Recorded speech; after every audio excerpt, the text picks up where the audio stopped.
Hey, Tua, I was curious, how did you spend the bye week? I know it was time to prepare for the Rams. How exactly did you use that time?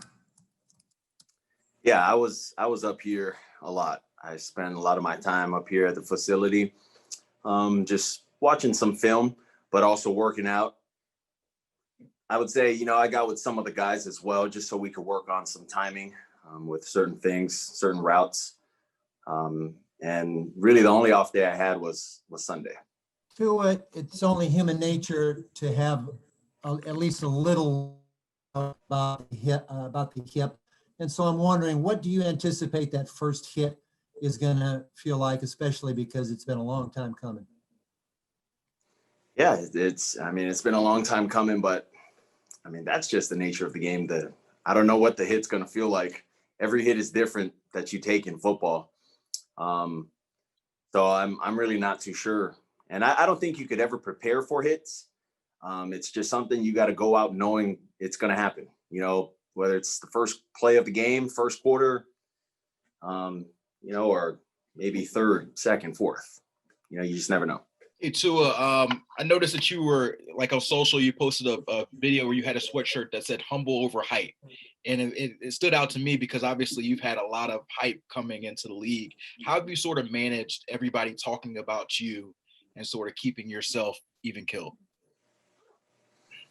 Yeah, well, I think what helps for me is my family. My family's not too big on, the hype and whatnot. It's more so just being a good son for them. And a lot of the times when I do come home, and I talk to my parents on the phone, they don't really necessarily want to know about how football went. They just want to know how everything is with me as a person, just how my day was and things like that. But I think what also helps me too is the coaches here and my teammates. You get joked on and whatnot, and just the competition you have with the guys at the facility. So I don't think anyone here at this organization can kind of get too caught up in any of the hype. Everyone's just so focused on what they got to do to help the team be successful. About your relationship with Fitz as a father-son relationship. How's it been this week as far as Fitz supporting you, and you feel he'll support you on the sideline Sunday? It's the same thing as when Fitz was playing. Nothing really feels any different. Now that I'm in, the only thing that's different is I'm getting the reps now. But with Fitz, after series, when we have our first team series, second team series, third team series, I come off to the sideline and Fitz always has something that he wants to say to me, whether it has to do with protection, with where he would look at as far as progression reads, and how he would read certain things out that can make it easier for me, hopefully come time Sunday. So what's your thoughts on facing, a guy like Aaron Donald, a DB like Jalen Ramsey, and players on that defense on Sunday? Yeah, I think it's really exciting for our offense and our team. It'll show, what kind of team that, we kind of have, after a bye week and whatnot. But we know what we're going up against. We're going up against one of the top NFL defenses, in the league. And it's not just Jalen Ramsey. It's not just Aaron Donald. You guys got, Leonard Floyd. You guys got Brockers, Young, and then Troy Hill, guys on the back end.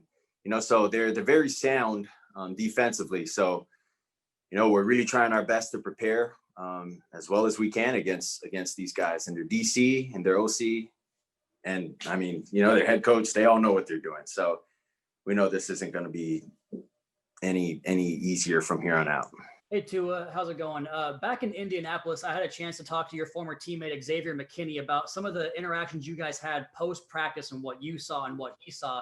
Come to find out, we heard from Bobby McCain. He said the same thing about you and him this past training camp. I'm curious what those conversations were like and what you're able to glean from Bobby as far as his defensive perspective on your game. Yeah, I think the best thing for me to do is get into the mind of those DBs, of those safeties. Like what are they thinking, like in a 3-by-1 set, and just things like that. What are some little things that can help me better my game and improve my game whether it's my eyes or, whether it's, staring down a guy and then throwing it somewhere else. It's just trying to get a little edge on what to look out for when, it's time for a game situation.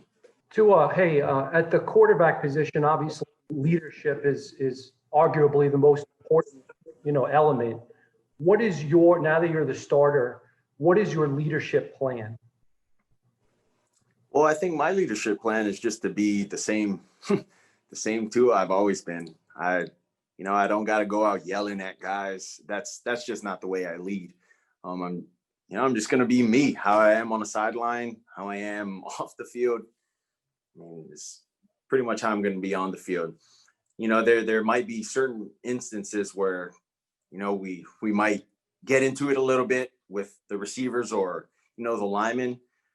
But everyone's just so competitive here. That's just the nature of how the game goes sometimes.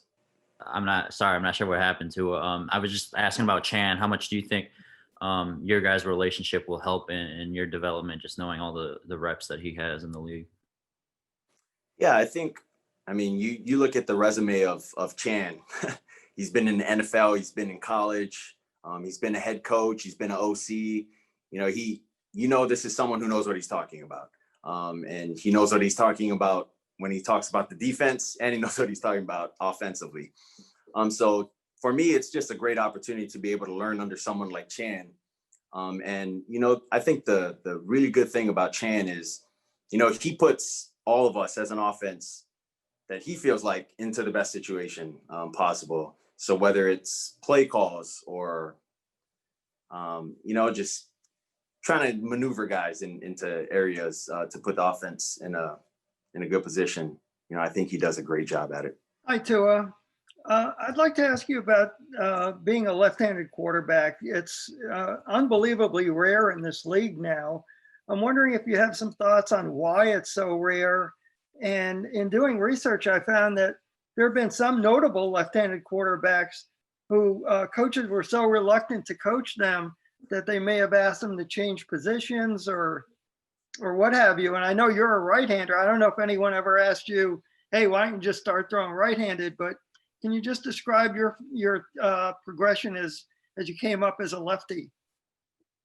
Yeah, I do everything right. I eat with my right, swing the bat with my right, golf with my right, do all of that. But anything that has to do with shooting, throwing, it's left. And I think lefties are so rare in football because all of them are in baseball. Yeah, and so I think that's why it's so rare. It's also probably a lot difficult as probably an OC and probably a little difficult for the receivers as well because the ball spins a different way. But, luckily I'm surrounded by professionals that that can adjust pretty quick to the ball. So